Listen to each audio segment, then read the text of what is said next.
وہ رات کا کھانا کھانے کے بعد اپنے آفس کی ایک فائل دیکھ رہا تھا۔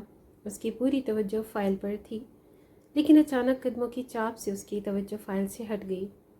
سامنے اس کی وہی حد سے زیادہ سمجھدار ذہین زوجہ محترمہ کھڑی تھی۔ اسے محترمہ کی صبح والی واردات یاد آئی۔ اس نے ایک نظر غصے سے اسے دیکھا، پھر اپنی توجہ فائل پر مرکوز کر دی۔ وہ اسے نہیں دیکھنا چاہتا تھا، ہاں البتہ اس لڑکی کی نگاہیں خود پہ ضرور محسوس کر رہا تھا۔ اس میں ایک ناگواری کی لہر پیدا ہو گئی، لیکن ناگواری کو اپنے چہرے پر نہ لا کر اس نے سپاٹ چہرے کے ساتھ اس لڑکی سے پوچھا، کچھ چاہیے؟ جی وہ میں سونے آئی ہوں۔ اسے جھٹکا لگا۔ وہ کسی بھی قیمت پہ اس لڑکی کے ساتھ اپنا بیڈ روم شیئر نہیں کر سکتا تھا۔ کل کی بات اور تھی، کل دادی کے سامنے وہ کچھ نہیں بول سکا، لیکن آج اسے کوئی مجبوری نہیں تھی، اس لیے وہ پوری رات تو کیا ایک لمحے کے لیے بھی اس لڑکی کو اپنے پاس اپنے کمرے میں نہیں برداشت کر سکتا تھا۔ تم یہاں نہیں سو گی، گھر میں اتنے سارے کمرے ہیں، کسی اور کمرے میں جا کر سو جاؤ۔ وہ نظریں چراتے ہوئے بولا۔ یہ بات کہنے میں اسے خود بھی عجیب لگ رہی تھی کہ اپنی نئی نویلی دلہن کو سونے کے لیے دوسرے کمرے میں بھیج دے، لیکن سچ تو یہی تھا۔ نہ تو اس نے اس رشتے کو قبول کیا تھا اور نہ ہی کبھی کرے گا۔ وہ لڑکی تھوڑی دیر اسے خاموش نظروں سے دیکھتی ہوئی کمرے سے باہر نکل گئی۔ وہ کمرے سے باہر نکل کر دوسرے کمرے میں چلی گئی۔ اپنے مغرور اور گبرو شوہر کے سامنے بمشکل اس نے اپنے آنسو روک رکھے تھے، لیکن اس کمرے میں آتے ہی اس کے آنسو کا بند ٹوٹ چکا تھا۔ اسے بہت شکوے تھے اپنے ماموں سے۔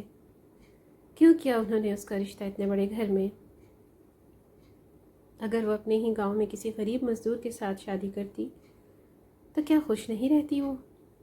اسے 2 وقت کی روٹی کے ساتھ ساتھ وہ محبت، وہ عزت بھی ضرور دیتا جو اس کا حق تھا، لیکن یہاں اس شخص کے سامنے اسے اپنی عزت نفس، خودداری، غیرت، سب کچھ کو چلنا ہوگا۔ اسے اپنے ماموں کے ساتھ ساتھ دور کہیں آسمان پہ موجود اس ہستی سے بھی بہت شکوے تھے، جنہوں نے اس کے ماں باپ کا سایہ اس کے بچپن میں ہی اس سے چھین لیا۔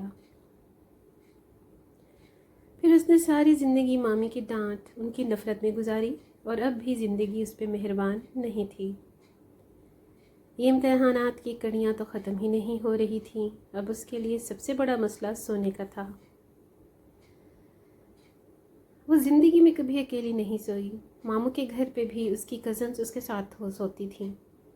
اکیلے سونے میں تو اسے ویسے بھی ڈر لگتا تھا، اور یہ گھر بھی اس کے لیے نیا تھا تو اس کے ڈر میں مزید اضافہ ہو چکا تھا۔ اس کا پڑھا لکھا شوہر جس نے اسے کمرے سے باہر نکال دیا تھا، اس نے کیا ایک بار بھی سوچا کہ اس کی بیوی کو اکیلے کمرے میں سوتے ہوئے کتنی گھبراہٹ ہو سکتی ہے؟ کیا اس نے سوچا وہ اکیلی کیسے سوئے گی؟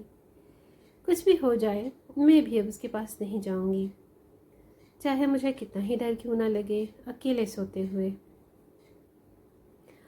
لیکن میں اس کا دروازہ نہیں کھٹکھٹاؤں گی۔ اس نے مستحکم فیصلہ کر لیا تھا ابراہیم کے پاس نہ جانے کا، لیکن جوں جوں رات کی تاریکی اور خاموشی بڑھتی گئی، اس کے فیصلے کی مضبوطی بھی کم ہوتی گئی۔ وہ اس کے پاس جانا تو نہیں چاہتی تھی، مگر مجبوری تھی، اس کے علاوہ کوئی راستہ بھی نہیں تھا اس کے پاس۔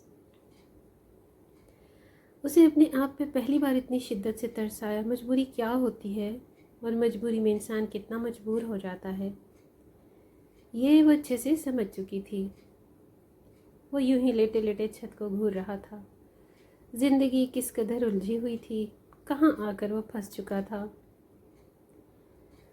زندگی میں کب کہاں اس نے ایسی غلطی کر دی جس کی اسے یہ سزا ملی؟ دروازے پہ کوئی زور زور سے دستک دے رہا تھا۔ اس گھر میں ان دنوں کے علاوہ تیسرا کوئی نہیں تو ضرور وہی ہوگی۔ اب اتنی رات کو اس پہ کون سا آسمان گر گیا جو اس طرح دروازہ پیٹ رہی ہے؟ وہ غصے سے اٹھ کر دروازہ کھولنے چلا گیا۔ جی اب کیا چاہیے محترمہ؟ اس نے سلگتے ہوئے پوچھا۔ وہ حد سے زیادہ گھبرائی ہوئی لگ رہی تھی۔ جی وہ ہم کو اکیلے سوتے ہوئے ڈر لگ رہا ہے، اس نے اٹکتے ہوئے کہا۔ یہ کیا ہو رہا تھا اس کے ساتھ؟ اس کا جی چاہا وہ غصے سے رو دے، اب کیا کرے؟ دادی جو اتنی بڑی ذمہ داری اس پہ سونپ گئی تھی، اس کا وہ کیا کرے؟ اوکے آ جاؤ، لیکن میں اپنا بیڈ تمہارے ساتھ بالکل بھی شیئر نہیں کروں گا۔